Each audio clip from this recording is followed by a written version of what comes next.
So I've been to a few Comic Cons and I've gotten to meet some of my heroes. About a year ago, I got to meet a guy by the name of Don Rosa. Don Rosa wrote many of the original stories that the stories in DuckTales are based on. He is an amazing artist and a really friendly guy. Now, the funny thing is that it's weird I got to meet him. He's not usually in the United States at these kind of conventions. He's usually in Europe. And he was just at a table. I got to go up to him and just talk with him. I did pay him to sign some stuff because I'm a fan. I like his stuff. But this is weird. For most of history, you do not get to meet famous people. You do not get to meet important people. If you wanted to meet the Queen of England, you had to know someone.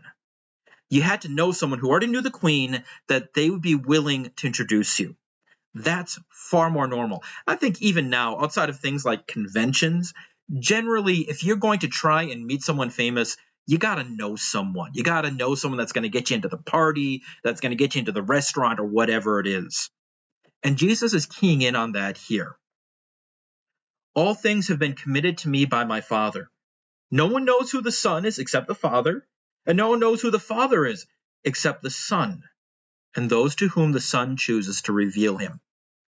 If you want to know God, you got to know Jesus. If you know God without Jesus, you don't actually know God. Now, I realize that's very unpopular today, but this is just the way it works. If you want to get to know God, you got to know Jesus. And Jesus says, here I am.